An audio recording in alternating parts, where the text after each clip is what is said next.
This lesson is about thermoregulation. We're still in Unit 2, Topic 1. There's a lot in here, but it's quite specific, so it's really nice to be able to follow that and go, hey, I know exactly what I need to know.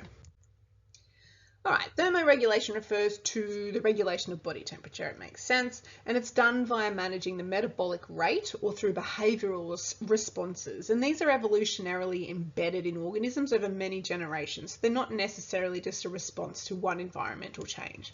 So thermoregulation is a negative feedback mechanism, and the oscillation on the graph is still, you're still going to see some up and down, but at the end of the day, they're still kind of moving around that that normal range. And if you have a look at this scale, it actually shows very little movement.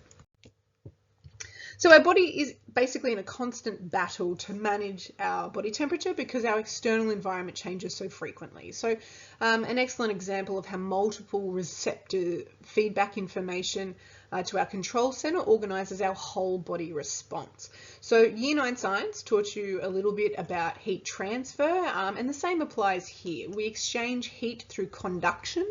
So, the hot particles send all of that heat energy further down, whichever ones they're touching and vibrating up against. We've got convection currents where hot particles are vibrating quite a lot and rise, and then they cool down and they circulate. We've got radiation from the sun, from in this case a fire, and we also have evaporation and evaporative cooling, which is going to come into play quite a bit here. So heat exchange is very, very different between types of organisms, plants, animals, endotherms, ectotherms, all those kinds of things. Endotherms generate their own heat through metabolic processes, which is why they can stay their body temperature maintains a similar temperature for the whole day, whereas ectotherms are very much at the peril of the environment and will depend on their ambient or their surrounding temperatures. Now, in order to detect change, we're back to meet the hypothalamus. It is essentially our thermostat. It detects any changes from a number of receptor sources to instigate a response before anything happens. So it's really preemptive, which is thinking ahead, which is good. So arterial blood has the most constant temperature. It is deep within your body. If other parts of the body maintain this temperature, then they're being well supplied with blood.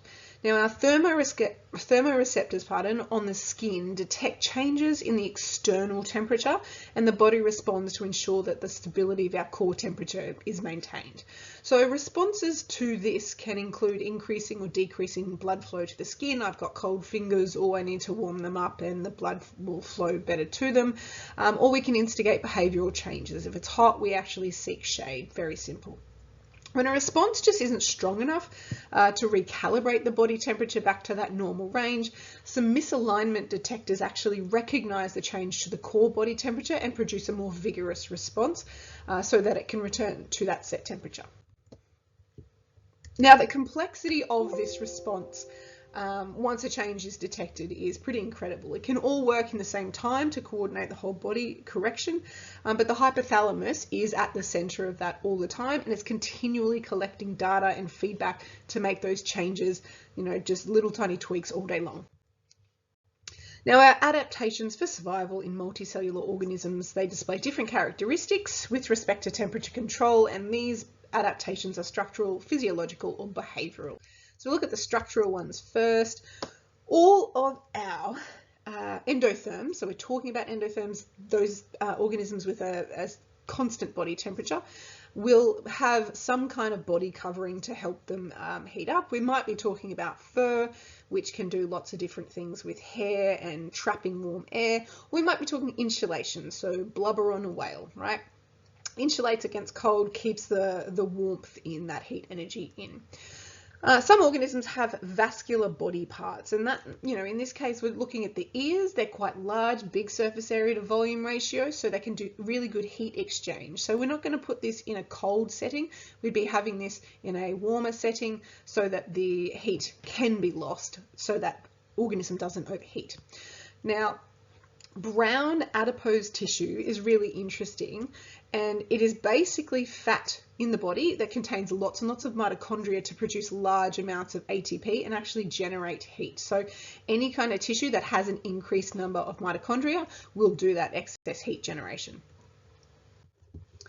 All right, physiological adaptations are pretty cool, and the first one we've got here is countercurrent heat exchange, and this actually happens in the limbs of animals that are in really cold areas, and it involves countercurrent flow of warm and cooler blood in vessels that run up against one another. So if you're talking about, the feet of penguins, they have heaps and heaps of blood vessels, but the really cold ones are returning from the surface, so they're really with countercurrent. So we've got really cold blood here, and it's coming up and being re-warmed up by those blood vessels that are further up in the leg and are not actually, sitting down touching on the ice.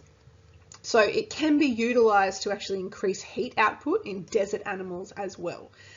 All right, we've got vasomotor control, and this is about the dilation, so the widening and the constriction of blood vessels in really hot conditions. So the blood vessels dilate to lose heat energy. So this is like when you're exercising and you get all red in the face, your body is trying to remove that heat energy, and they try and constrict and conserve that warmth when you are cold, and those blood vessels will move further into your body and further away from the skin so they don't lose that heat energy. Thermogenesis is what actually is the physiological process of what is happening in that brown adipose tissue with the increased number of mitochondria.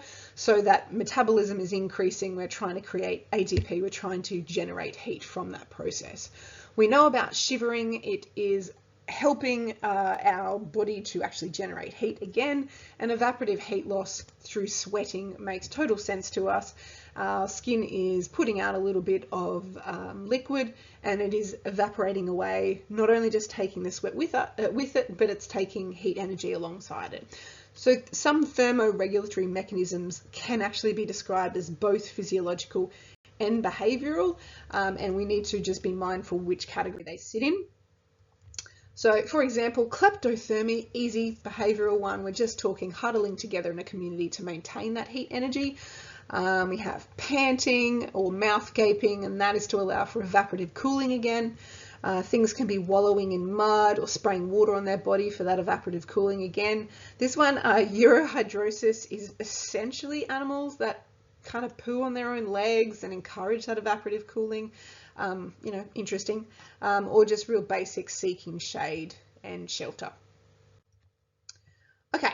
Torpor is essentially reduced activity to include a reduction in your metabolic activity, right? So you're reducing your body temperature, your oxygen consumption, and it can occur for animals in times where there are really limited resources, food or water or whatever, or really difficult environmental conditions. Now they can kind of ride it out until the conditions are improved by, lowering that metabolic rate, conserving energy for short periods. Now, torpor is kind of like hours and days. They kind of power down. An extension of that is hibernation. We know that it's usually associated with winter, and it's prolonged torpor, essentially, for endotherms. So we can be talking, weeks, months in this situation. So they're essentially sleeping, they're lowering their breathing rate, their metabolic activity, their body temperature, energy use for months at a time. Aestivation is prolonged torpor as well, but it's usually in ectotherms, and it's usually associated with summer. So long hot periods with limited water availability, especially for those organisms that live in a very aquatic environment. All right, maintaining temperature within normal ranges is a negative feedback loop. This image is straight out of Oxford. Our hypothalamus must detect that change, and if that imbalance occurs, it needs to trigger some kind of response. And responses can be all those ones we just mentioned, depending on what kind of structural features you have. So this is a really good negative feedback diagram to stop and have a look at. The human-specific response to heat, we have some voluntary things and involuntary things, right? And these make a lot of sense to us. We sweat because of that evaporative cooling. We can lower our metabolism. Our blood vessels can dilate so they can remove that heat energy, but we can also make some good choices here as well. Same with the cold. We can make some choices behaviourally to make sure we stay warm, and we have some other things that are going on. So like we get goosebumps, we shiver, all those types of things are obviously making our body correct back to a normal body temperature. So lots going on, but it is all pretty self-explanatory.